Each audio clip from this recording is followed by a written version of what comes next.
prodigal son has returned. I'm back. Hey, I thought we'd gotten rid of you. No, man. There's a lot of projects going on, man. I know. I mean, what has been going on? Well, I've started my own cricket channel. So NRL Cricketer, check it out. Check it out. Is into cricket. I started my own cricket podcast, and it's going pretty good. Four episodes in. So good, so good. Now's the time.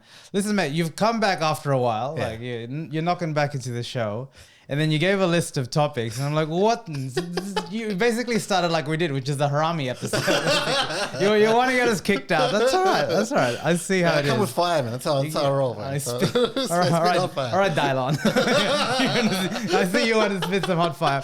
All right, let's start the first one. So, I mean, we talked about this early in the year, but the merger's done. It's done. Happened last week, Tuesday. So just remind us what's exactly happening. So yeah, WWE and UFC are merging to obviously under the Endeavor Group company. They've got a company called TKO Holdings. Yep.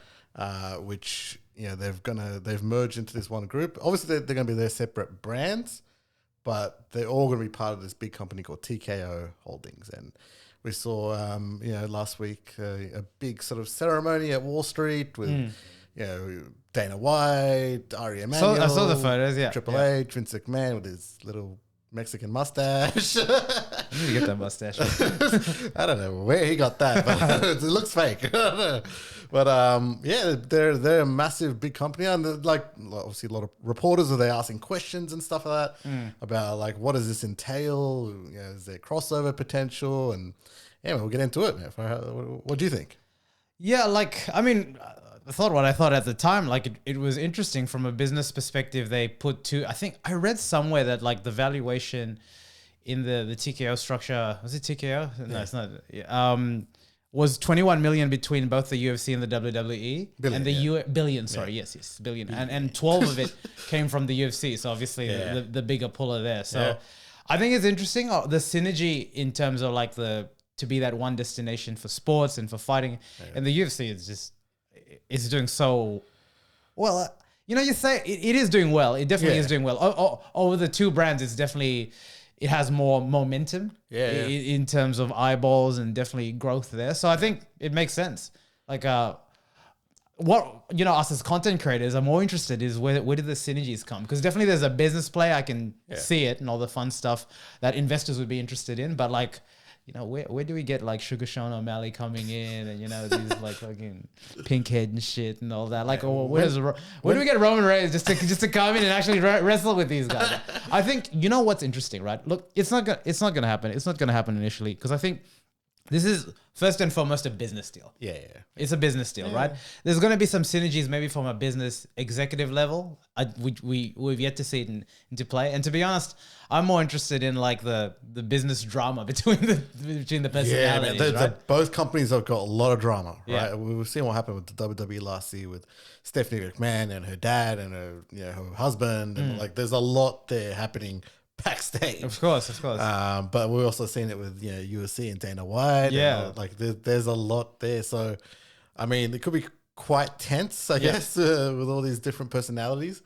But like the synergies, I think, are more, and we've like seen this in the past couple of days. A lot of staff been let go. Yes. From the WWE. But does it, as a person that doesn't watch WWE a lot, does that happen often? Because I know the UFC is notorious for cuts. They streamline their roster consistently. It does, like about 6 months or so. Okay, like so they have sounds like it's about cuts. the same sort of time frame. But this was done on the backdrop of a $1.4 billion broadcast deal with NBC Universal the same day, basically. But the guys that were cut, they were not big names. They weren't. Right? They weren't. So you're really trimming a bit of the They were the like fat, training, the blood, right? Yeah, there was some training level, stars, and then maybe one star that was a bit who Matt Riddle was actually both the UFC and correct. Yes, and I remember. WWE. He got cut because he has had some incidents and some bad attitude stuff as well. Yep. But he actually got killed as part of the cuts as well. But we also saw like a lot of staff, which we expected, right? A lot of staff to get cut because it's like saying, do you need to have 3 video guys if there's already 3 video guys on the UFC side, and how do you merge that? Like that sort of stuff, I guess, is what they're all going through at the moment. Yep. But yeah, it's just the companies are all sort of trimming down the fat and sort of coming together to make something special. Yeah. No, I agree. That's business as a whole, Yeah. and I think it's going to be put under a microscope because this holding group that they've created is essentially to give investors an opportunity to invest specifically into the sports arena and maybe the combat sports arena specifically. Well, the interesting part was when they were questioned, right? They were questioned about like, what would this entail, like, and they like this is coming from like the board members like Nick Khan and stuff like that. They're saying, look, what you could see is have like this mega weekend of UFC and WWE. Like WWE has, SmackDown, Raw. Yeah. And then maybe on the Saturday you could have a UFC pay-per-view and then, a WWE pay-per-view on the Sunday. And it's all part of this massive weekend that you can be part of. They can buy a ticket to, that all comes to one town. And that's what they sort of see it. Like, I think first up, right? From the crossover potential, we could see Conor McGregor showing up in a WWE ring. Yeah. It's possible. Yeah. But they've opened up the door for that, and they've opened up the door for like a lot of promotional sort of stuff as well. Yeah. There's a crossover audience. Yeah. We saw that when we went to the press conference. There was a lot of Well, a lot of wannabes there, I can tell you that. Yeah. But it's but the interesting part of this now is, Vince McMahon has gone through his controversies. Yeah. He's like, Oh boy. He's had a little bit of, some stuff with women that is a bit, Vince, man. yeah. Crepe. Yeah, great. Well, the mustache isn't helping. Vince, I think it is helping too much. he thinks he's hiding in plain sight with that. But it's not helping. It's adding to the creep factor. But there was, I think, renewed concerns now. I heard some rumors amongst TKO board members that, his allegations, which are, still, I think, ongoing still for some reason, that might affect his standing in the company. Which, if he was promised by Ari Emanuel like a board seat and some control, then it'd be a problem, right? If people want to use stuff like that as like an agenda pull to oust him, it's there. He's not helping his cause in that particular regard, right? Yeah. But it's interesting what happens next in the next couple of months, even, right? As these two companies sort of figure out how to operate all this. You alluded to it, but usually when companies like merge, they merge for two things. One is the parent company sees like synergies between the operation, which we can obviously see here. Or the other element is usually see an ability to optimize the company that's being acquired for greater sort of upside. Yeah. And I think we can agree at the moment that the more successful brand, by virtue of whatever, like the metrics is probably the UFC there. Yeah. So if let's just put the creative, the marketing hat on, what would you want to see? You've kind of alluded to maybe that mega weekend of like International Fight Week where you have there, but what would you like to see as like a fan that kind of dips your toes into both? Well, here's the interesting thing. You'll see the past couple of years has interested me because of the way that I guess a lot of the fighters have been sort of bringing in that WWE type aspect in promos. The McGregor effect, the McGregor effect, basically. Yeah. That sort of stuff is good, and I'm sort of want them to lean more, UFC to lean more into the showcase sort of thing, which is WWE is great at, right? Yeah.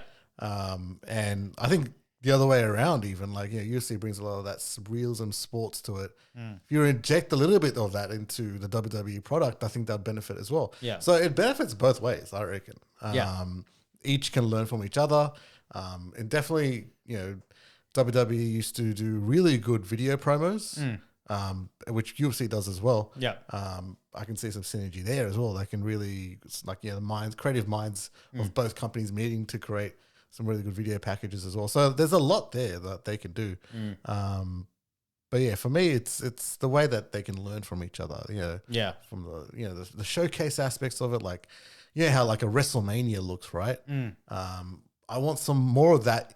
It's sort of into the UFC, like the big sort of feel to the event.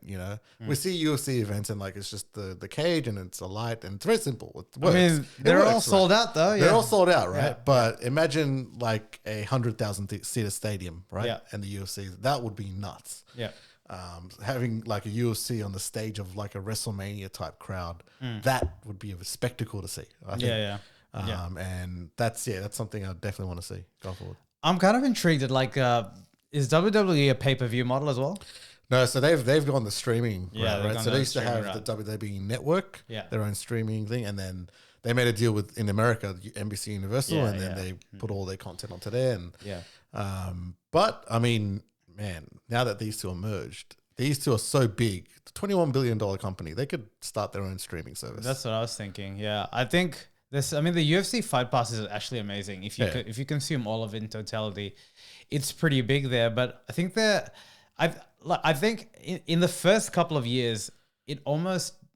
I don't think it doesn't make sense, but like I feel I'd be really surprised to see a lot of innovation, especially with the kind of the economic climate that we are in, and also the fact that we have such different operators. So Dana White's not going to be there for long. Hopefully. Oh, really? Well, what I mean, how long can he be? Like, what I mean. Did you see his response to? I think. Did someone ask him that? Yeah, asked him about like the crossover audience. Is like, I don't see it. What do you mean? Well, that's what I mean. That's what I mean. So like, here's the thing, right? So. I think the current the executive group of the UFC have a very specific way when it's done. And especially when things are working well, it's almost like, why deviate from the source that's working well? So that's why I say that, right? However, if you ever have in the future, an executive group that is completely brand new and that can span across both the brands, only then will you be able to see it, because it's and that's what we see with the TKO. Exactly, right? So that's how the not org structure, but the structure is set up in that particular regard, but the executives don't share that. So imagine a world where, for example, you have a UFC and or a WWE, or so UFC pay-per-view is like, what, $60 Australian, like give or take. So I don't know what, like, let's call it 45 American. I don't even know, right? Roughly around that. They get a lot of money from the gates. The gates are almost always sold out to a decent level every time they come to Australia. If they really wanted to make money, if they consistently come to Australia, they'll sell 70% of an 80,000 stadium, right? So the revenue is there, at least from those sort of ticket sales. But imagine a world where the undercard is wrestling, or you're integrating both of those sort of elements, because there is a crossover audience. I watched the WWE when I was growing up, but then I went into like the mixed martial arts and all that. But at the same time, you're also going to get those that just don't like it completely. All right. So when innovation happens, there's always going to be a little bit of this, a little bit of that. And, you know, like companies like One Championship, they've done it very well, where they've leaned onto innovation and they have now grappling in their cards, which have Muay Thai and all that. And they've got like the best grapplers in the world, like the Gordon Ryans and I can't remember those two American kids. But anyway, all I'm meaning is there's a lot of innovation there. And you can do innovation when you're a little bit of an upstart, when there's not, you know what I mean? Like when you have that opportunity there, there's going to be a lot more eyes here. But again, I'd have to think that at least the power brokers at B have done so, knowing that down the track, probably not now, who knows, maybe we're probably not privy to what it is, that there could be something there, but I think it's interesting.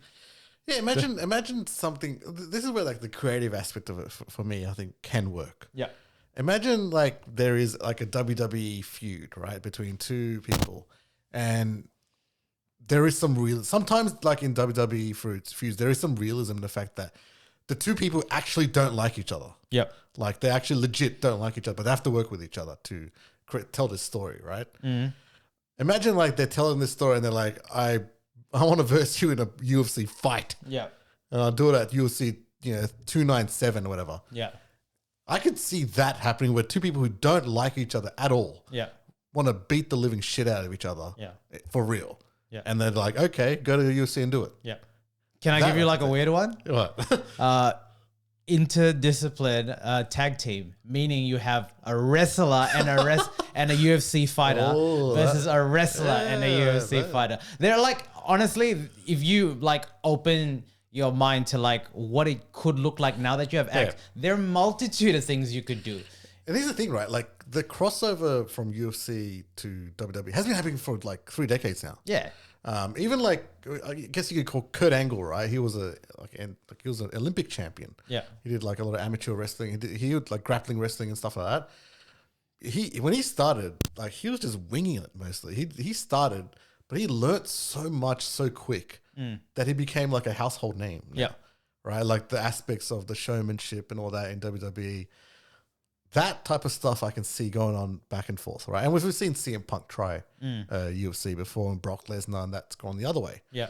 I think more of that. Now it's going to be something that, like, instead of, I guess a wrestler talking to Dana, it's like a wrestler can just go, to TKO Holdings. I have this interest in maybe doing this, and they go, okay, we can shift you. Honestly, the big entertainment for me is if we can get Ariel Helwani and a board or something like Right, that. Ariel. Okay, Don't think I don't tag you, Helwani. Dana should know this. Ariel Helwani and Dana in a Hell in a Cell match. Let's do it. They would sell tickets to that. I swear to God. I mean, like, the infrastructure is that. Could you imagine the Rocket he uses? He already has like only He shows up time to time, like in a crowd and stuff. I mean, his shoes are like the principal sponsor there. Yeah. So Get the Rock in the cage. That's what we say though. Like, that's what Dana doesn't get. Like, there is like sort of crossover. There is, but that's what I'm saying. Like, when you have really strong business personalities that are they're not like in any financial duress, like crazily or anything. Yeah. They've kind of seen that there. I feel like they're going to do it very nuanced. They're not going to go too hard. I think so too. And it makes sense because you don't want to alienate like what kind of got you there. And there are a lot of people that the reason that they tune the UFC is they can't stand the WWE because they want the real, something real fighting, right? They want something real. But again, like you said, actually a lot of the new generation tune in because of the smack talk, because of the bravado, because of all of that too, right? Like that appetizer is just as important. And we went to that as the fight. We went to that press conference. They were eating it up. They were eating that. They love that shit. Sean Strickland. Do you think you'd pay money to visit a press conference? Like, all I know is that in itself was quite entertaining. It was entertaining. We were there for like half an hour. It was quite entertaining. Yeah. We'll leave a link. We'll leave a link to the vlog there. But it was very entertaining. I just think that like there are opportunities there. I don't exactly know what it looks like, and we're not working for the damn company, so that's their job. But like, I think at least they've aligned two brands that have a bit of compatibility. Yeah, that's good. And we'll see. We'll see what happens in the future with it. Yeah. That's it. Speaking, let's move on to our boy Elon. You know what? We haven't talked about Elon in a while, right? I still call it the damn thing Twitter, right? It's X now. Everyone right? is calling it Twitter still. It's hard to just like, I'm going to X it. Like, what does that mean? Yeah, it's weird, right? Good tweet, mate. Okay. So anyway, Elon Musk, basically he was having a chat with the Israeli President Benjamin. I can't pronounce his last name. Yes, that's the one. That's the one. And basically he said, suggested that Twitter may have to pay, people may have to pay access to the platform. Like in a world that may happen. And his justification was it was the easiest way to stop bots, which is obviously a big problem in Twitter. So I bring to you, there was a lot of kerfuffle here. Would you...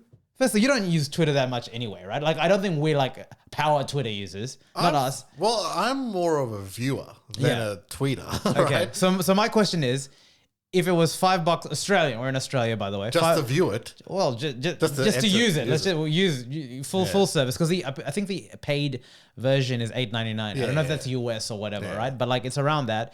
Just say it was $2 or $1. Would you pay for it at $1? At a price, you'd probably just take it, right? I don't Not think even, so. right? I don't think so. So that's interesting. So the justification, what he's saying is to stop bots, to put like a paywall effectively there. And some people are saying, well, that's cool because if that happens, you're gonna cannibalize like 75% of your audience. Well, you're gonna alienate. You're gonna lose it. You're gonna lose a decent amount, right? Yeah, you're gonna lose like.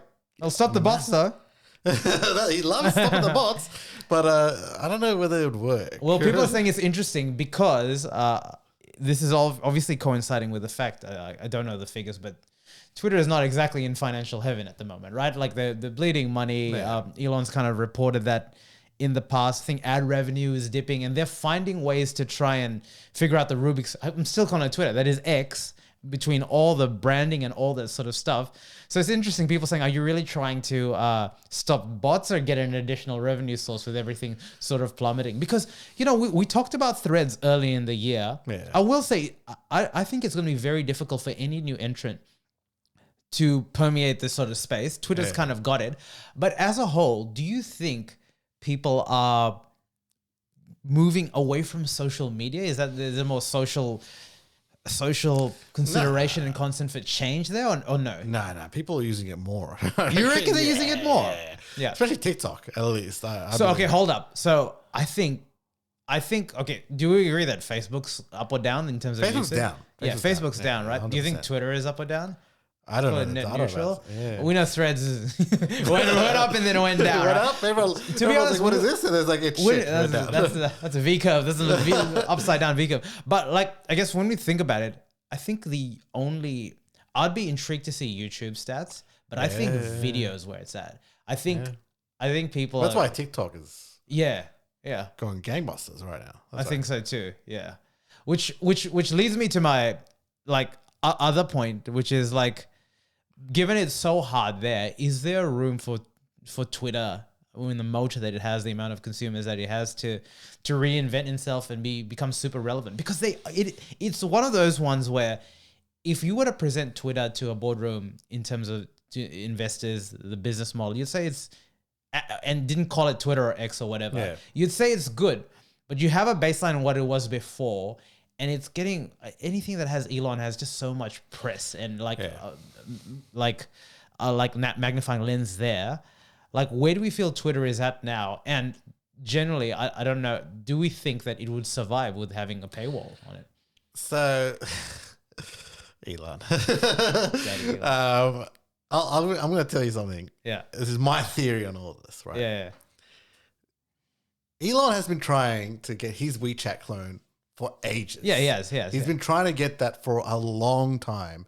And I believe that's what X is supposed to be, right? That's all this stuff about, we're rebranding it to X, and we might bring it.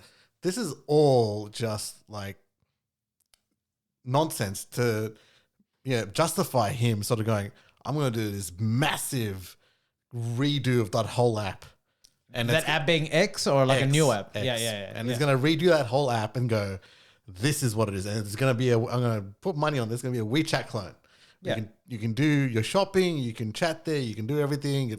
It's all going to be part of that. And you see, man, he's going to do that. Yeah. And everyone's going to be like, what the hell has happened to Twitter? It's like, it's not Twitter anymore. Well, he said that he wanted to make an X phone. Back in the day where that's the only thing was X. Yeah. Like you accessed it there and it drives all that. This is part of that. Like he's gonna say, maybe he's floating the idea, right? Yeah. But when he sort of says what X is going to be, not just like, status updates or tweets, whatever, and pictures and videos, it's going to be way more. Yeah. When he announces that, Yeah. That's when you're going to see that's the WeChat clone has been trying to do this whole time. Yeah. And then you can come back to this podcast and say, it was me who said that. But to get like that level of adoption, Yeah. it can't have a paywall on it. I guess that's what's making this tricky. Like, Well, it's a very expensive exercise. That's the thing, right? Amazon Prime has a paywall. Amazon. It is, but like, What are the users on Prime? No, but that is Elon's goal. He wants to be the Amazon Prime for that. He wants X to be that. Yeah, but So you're shopping, Yeah. like that. He wants that level of control. That if you sign up to Amazon Prime, you get obviously free expedited international shipping. But Amazon Prime's a choice, right? Which means like kind of like Spotify, like the vast majority don't have a paid channel. Like if and I guess that's the thing. Like if you give an option of a paid version of, the thing is like you've got to ask yourself, what value does Twitter give me? And I think like in this environment, people are thinking of like how negative like the environment of Twitter is. The bot stuff is definitely not helping because it's just. I mean, at the so much moment, nonsense. for me, it's a news source. Yeah. And if it's a paywalled news source, You're out, it's right? just like the Daily Telegraph, whatever. That's Yeah. paywalled when you go on video online. Yeah. It's like, I'm not watching. I'm not saying that. Why would I go? Yeah. Why would I pay for news? I'm not going to pay for news. No, I don't. And I think some people would, Yeah. but not me. And I think a lot of people wouldn't. Yeah. Well, you're gonna lose a lot of the volume, which is already apparently like declining there. Yeah. And good luck to Elon. I don't know who's gonna pay for that. Not me or not him. I will say, like, I'll give it to him. He loves going to the, like, I mean, he's always, the thing about Elon is that he's always in earned media, right? He's always doing podcasts and stuff like that. And I actually think that he deliberately picks and chooses when to throw things out as a kind of, what's the word? Like just like a tester, if that kind of makes sense.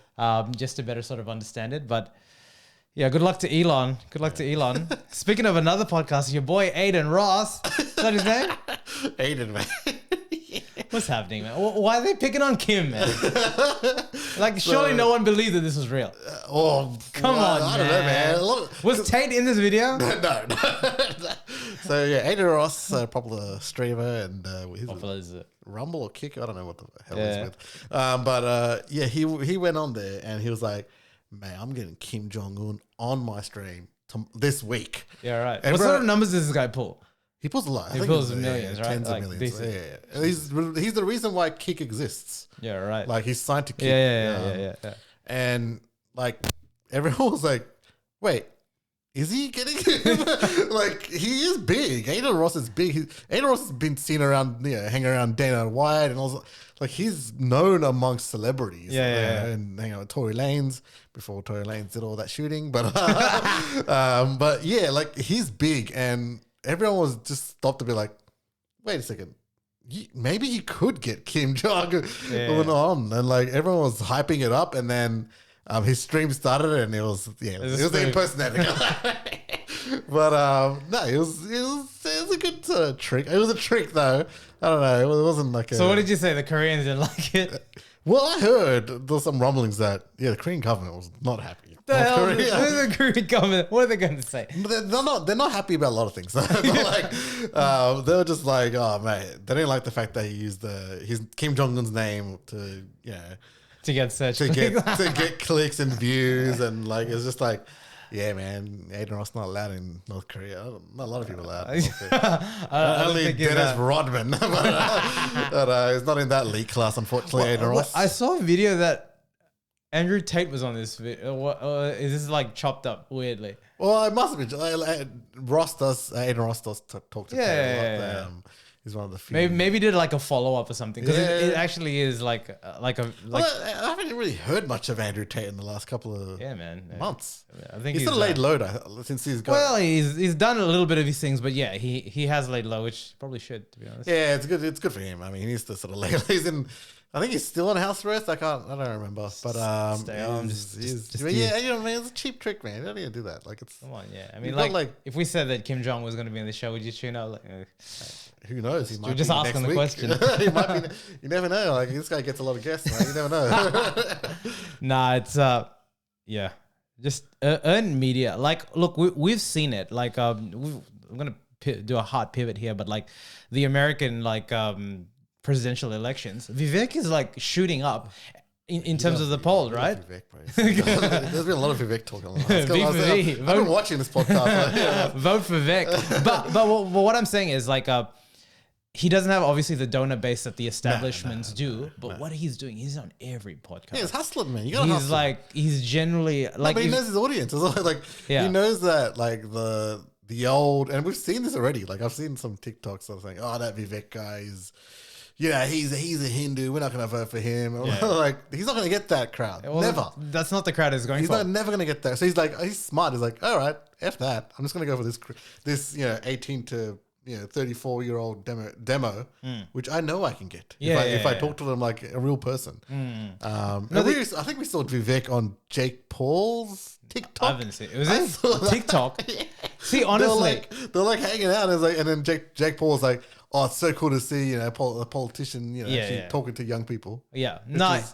What is interesting is like these, and he's like mid-30s, makes us feel bad about it. But anyway, he's mid-30s. Yeah. Oh my God. He's like 36 or something. What are we doing with our life? I think anyway, we're talking about him. But what he knows is that if usually like historically with the donors and stuff like that, you get to buy TV slots and stuff like that. It's very expensive. To fuel the machine of like a political campaign is expensive. But what he's doing is he's proactively taking the media out. I mean, the fact that we're talking about him, not like massive sort of numbers, is the amplification of the reach, and that's how that American system works, man. Like the media, this is earned media where you control the narrative, or you're pushing it with your own sort of channels and relying on amplification instead of paying for the channels to CNNs do it, which also there's so much color put into it, especially with a lot of the major parties having affiliations with networks and stuff like that. But that's the thing, right? He's a smart guy. He probably has data to tell him like, mate, you don't need to go on those channels. Just go on social media, go on podcasts, go on all that. Like that would actually might put you over the line. Yeah. If not, give him a respectable number to go to whoever is the incumbent president or whatever whoever's running to be like, maybe I can get Vivek on as the Secretary of State or something like that. Yeah. Oh well, he's definitely playing 4D games and stuff like that. I don't know if he realistically thinks he can do now, but I think it was Trump, obviously, Ron DeSantis, and then Vivek, and I think he's closed that gap. If not, I think he's definitely closing, if not already taken over DeSantis in that. So I don't think anyone's gonna. Yeah, Trump's. There was some stuff about Vivek actually recently about someone trying to interview him and some stuff about George Soros and stuff like that. Like his parents or him, he's got connections to him and stuff like that. They'll try to push him. Look, there's stuff historically which I've heard of, but I haven't substantiated. Look, you run for politics, you have to know that any shady stuff, especially if you're a businessman, is going to be fair game. But again, think about it. We let the ultimate version of that in the American people let the ultimate version of that in terms of Donald Trump in. So why not someone that is so much more articulate? Yeah. But I tell you what, he does know how to push the buttons. Anyway, how the hell did we get to Vivek? Because I told you we have Vivek Watch. All right, I had to bring it in. This is not even part of our content plan. It's not part of the agenda. But we love Vivek here. Brown boy, what's up? Brown BBW. You know what, Vivek? If you're watching, I know you're watching. All right, come on the show, man. Come on the show. We're only 14 hours away, but come on the show. I can do Zoom. I like Zoom. Zoom, the free version, man. We just don't have the budget at the moment. That's fun. That's fun. Okay, you know what? I've been waiting for this section for so long. All right.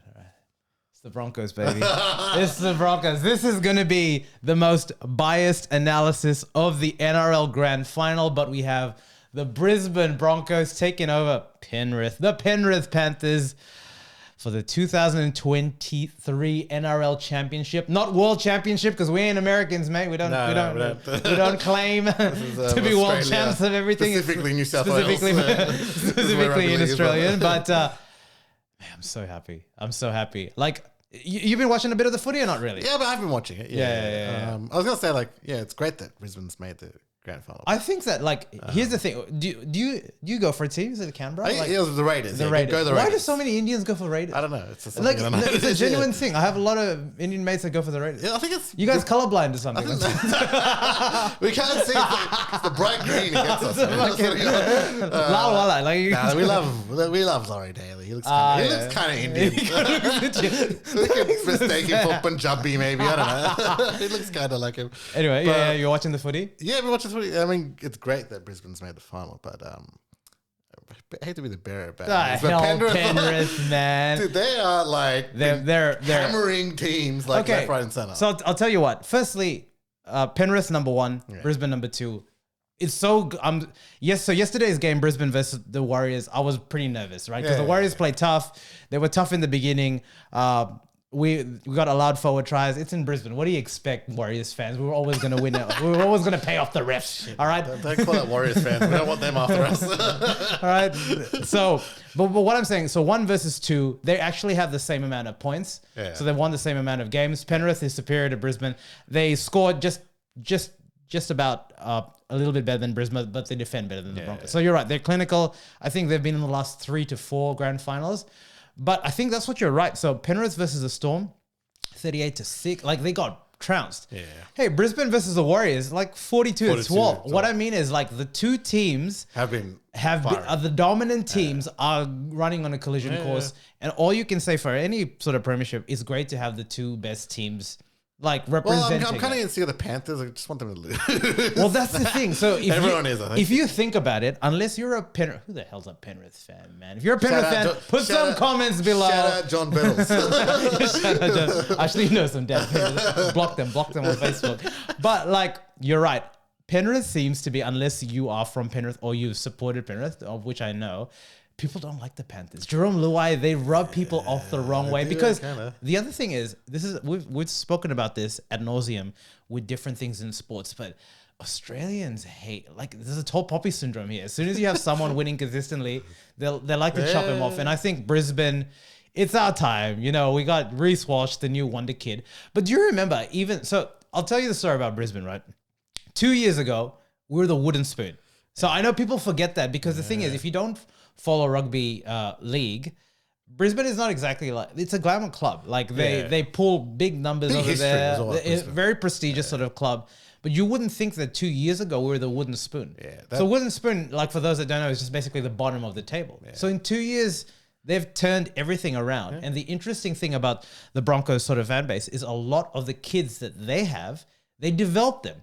The only couple of players that they have purchased to get us to the grand final is Adam Reynolds. Yeah. And he is a big, like a really big component there. Who is the other one? I can't remember. I'm getting a... It isn't Selwyn Cobbo, is it? No. Cobbo is part of that grassroots. The kids, Reece Walsh is part of the grassroots. Payne Haas, Paddy Carrigan, all of them are part of the grassroots. I'm losing it. I'm losing the name here, but which is all to say they've done it the right way. Yeah. So what happened that 2 years ago was a young team that just needed to basically go through the evolution. They were always studs to begin with. They just needed the maturing there, and they needed the leader, which was Adam Reynolds. Yeah. So when we got Reynolds, it was a massive thing. Yeah. So last year we got Reynolds, we went to we entered into the playoffs or whatever version of it, and we got flogged by St. George. Yeah. We didn't produce further, and I watched that game. It was horrendous. It was a terrible game. I got so angry about it. This year we got Reece Walsh, and it was Igniter fluid. That guy's a fucking superstar, man. So, like, I mean, if you like, obviously you're a Broncos fan, right? You're gonna look at things a bit differently. But do you believe that there's a chance now to beat? Like, Penrith is very daunting. Oh, Penrith is the idea of beating Penrith with Cleary, with Luai. Like, it's a daunting task. Do you believe in the technicalities of it? Like, because I've seen you look at the technicalities of all the players and the wingers and the 5'8". Like, do you believe that Broncos have it? So this is my biased analysis of this. From a firepower of scoring, we're absolutely as good as Penrith, if not. We have the best singular scoring player or plus offensive player in Reece Walsh. Yeah. For both sides. That's number one, right? Defensively is where the game is going to be won and lost. And I think what's amazing about this finals is both teams are stacked, right? So the NRL it has a salary cap, and the salary cap pressures are real. So Penrith are losing some really good players this year. Stephen Crichton, they're going to lose, which is a strike centre. He's a New South Wales representative. And for Brisbane, we lose Herbie Farnworth. We lose, I'm so bad with the names. Anyway, we'll lose one of our enforcers there. Basically, this is as good as it gets before the salary cap starts eating into our players to have it there. And probably one more year of Reynolds, he gets a little bit older there. So I think from an X's and O's perspective, if we played like we did against the Warriors defensively in the beginning, Penrith will put 20 on us because they're very clinical. They're very clinical, and our defense does waver from time to time. If we can hold them in, or if we can strike first, what I'd love to see is, in your view, a grand final. Do you want we want a grand final to be competitive, right? Back and forth. Competitive, right? But do you want it to be a low-scoring competitive? Or what if they scored 30 points each? You want that, right? And I think... that'd be exciting. That'd be exciting, right? Because I've seen exciting games like 12-13 as well. Yes, that's true. But that's why... For a spectator, these are the two best teams to watch attacking. So... last night against the Warriors, it was very entertaining. If you didn't care for any of the damn teams. Because as a spectator, as a Brisbane supporter, I hated it because... Reece Walsh would score a try and then he'd throw a damn intercept and they were just scoring back. It was really entertaining, right? So part of me would love that version where the best attacking guys just constantly keep attacking and you have 30 points scored each and someone just wins it. But then there's the other part that wants that. The main thing is you want it competitive. Yeah. And I think we can win, and I think we will win because... What's just going to make it difficult is it's going to be a pro Penrith because they're going to be in Sydney. Yeah. I actually disagree with that because the thing is, I think there are a lot of Broncos supporters in New South Wales. There's more than you think. I actually think there are more. If it was in Penrith, all my in-laws are exactly. No, true. They're Broncos supporters, so I think that they'd get good representation down there. I went to the last Broncos final with Darren Lockett. You wouldn't tell. Yeah. If it was in Penrith, another damn story, right? No one wants to go to the mountains over there, but. But yeah, I'm so excited, so happy. Go the Bronx, man. Man, it's gonna be, Go it's the gonna be Bronx. big. It's gonna be big. Like the next week, it's happening, and it's gonna be a spectacle, which is what we want from a final, right? Oh yeah. Like an attacking spectacle. We haven't had something like that in a while. I think like the you're right. Penrith, there's a reason you can't get into 3-4 grand finals in a row. Remember the last team to do that with the Roosters? Remember how dominant that Sydney Roosters? And that's the point. When you get to that point, people hate you. Like you just like you beat the damn guys. Always Beat hated the Roosters. like a latte sipping. Yeah, latte sipping. Soy pumping, fucking mochaccino, fucking clipping. Minicello. Rooster-looking mother. Mustache wear, Luke Curie flipping. I mean, I do like. I love Minicello. I do like a soy latte. It's from the area. It's from Liverpool, actually, Minicello. So. Is it? Yeah. Minicello's from Liverpool. Bullshit. He is, 100%. Those eyebrows. Look it up. Those eyebrows look like they're from Liverpool. All right, mate. We've left the best to the last, mate. You want to get our channel dethroned. All right. What's that? Delisted, cancelled, cancelled before we get it. Susan wouldn't do that to you. All right. See, here at the Down the Rabbit Hole podcast, we go into the fire, man. Sometimes we just don't know what it feels like not being burnt. So we'll go into it. So look, there's been some real tensions between Canada and India. I've heard about it. Give us what's happening here. Give us a synopsis on what's happening. Let's just first unpack it, right? Let's just go as to what's happened here. Yeah. So, you know, in Canada and across the world, we've seen them in Melbourne, Sydney. They have these referendums that sort of like, they don't really count anything towards the Indian government. They just like to show, like, the Indian government, look how much people voted for this, right? Yep. There's a referendum on Khalistan. So if people don't know what Khalistan is the idea of the state of Punjab being its own independent country. Yep. Right? And that was something that was promised by the first Prime Minister in 1947, I believe. That, because, obviously when the partition happened, a lot of Sikhs and Punjabis were a little bit like scared because they're minority, right? Like in amongst all the Hindus and the Muslims of India, like they're a very small minority in what makes up India. So they were concerned that, like, look, if these guys are getting their own countries, we probably need something of our own, right? And the first prime minister was like, yeah, we'll assure you that this will happen. But then that idea slowly went away. Yeah. And like Punjab was integrated into India and that was something that just sort of went away. And then obviously over the years, the Indian government and Sikhs and Punjabis have had a lot of, but there's history there. Like, Indira Gandhi, who was assassinated and by 2 Sikhs. And there's all this stuff that's happened basically, and that has, throughout the years, that has brought up tensions, I guess, where Punjabis are sort of feeling like they're not really part of India. Yep. Sikhs are feeling like that. They're not part of India, Punjabis, Sikhs, both. And that's what this sort of thing was, is that people wanted to bring back this whole Khalistan, sort of idea that Punjab should be its own country because, and we've seen this in the past couple of years with Modi, there's been some tensions. Like there was the farmer protests that happened, I think it was during COVID, where the Punjab farmers, mostly Sikhs, were complaining about, because the big companies are coming in and they'll, basically putting these farmers out of business, right? So the problem happened when they were protesting, and it went on for months and months and months, and no one cared about them. No one came, no one responded from the government, and that caused tensions, which has fueled even more of this Khalistan sort of movement. Now, in Canada, there was this guy who was organizing these referendums of people coming out to vote, whether you believe he was organizing. He was organizing. He's just an organizer, a community member, and he's organizing them. And but is he organizing on behalf of the Indian? No, it's just organizing as part of a community, Sikh community. Doesn't a referendum have to be instigated by the country though? No. So this is it actually a referendum, or it's more like a vote? A vote, just a polling vote, right? Like he was just organizing a polling vote amongst Indians to come and Sikh Indians specifically. Yes, like just anyone. So what their view is on. So it's like a petition, right? It's like a petition of sorts, right? Yeah, it's like a petition of sorts.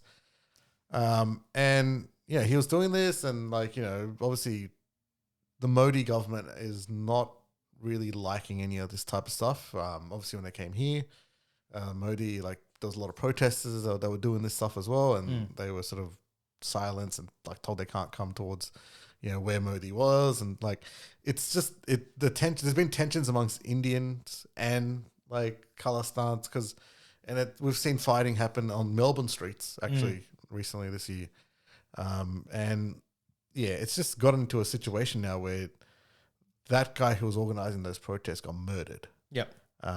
In Canada, though, right? In Canada. Yeah. Right, in Canada. And it was, I think, near the temple. It must have been, I think. That's what I've heard. And now this is unique in that Justin Trudeau just went out in Parliament and just said, yeah, the person who committed this murder was... Apparently they have justifiable... They have evidence, right? Yeah, a high-ranking official from the Indian government. Now, I don't think something like this has ever been sort of done before. I can't remember a prime minister talking in Parliament about an Indian national about a murder. This has never happened. Yeah. And it's just a bit shocking that what's happened since the response to this, right? Well, what do you think is going to happen? It's going to be a lot. Well, of the Indian government right? don't like this, right? And look, you can have your views on Modi, whatever it is, right? Yeah. He's sort of done things where I don't agree with, but that's just my views. But it's the actions after it, where he's kicked out the Canadian diplomat, the foreign national, whatever the foreign secretary, to go home basically, and Canada has issued travel advisories to India and stuff like that. That type of stuff has really just inflamed things, and then we're seeing the international response to it as well. Oh yeah, the ally countries are what's going on? What they've asked India what's going on, and there's not really been a proper response to it, I guess, from India and Modi. I think you're right. In recent times, even if we zoom back, I can't. I'm just thinking from a games theory perspective. Yeah. Even if you knew that to be true, and in his mind, he knows that to be true, right? Yeah. Whether it be right or wrong, right? Because he's saying he has evidence linking this to that. It's a big thing. Does it make sense to say it out? In my mind, that's a very brazen thing. That's shit. There has to be some level of strategy. That's probably what Modi is angry about. Yeah. Maybe the fact that this wasn't brought to him in a private matter. Maybe it was. Who knows? We don't know the back dealings of countries. Yeah. But the fact that it was said in Parliament in public, in a very public way. It seemed there were cameras there. There's always cameras at these things anyway, right? But Trudeau is very well presented. People do listen to him. Canada as a country is very progressive, right? Yeah. So, but you're right.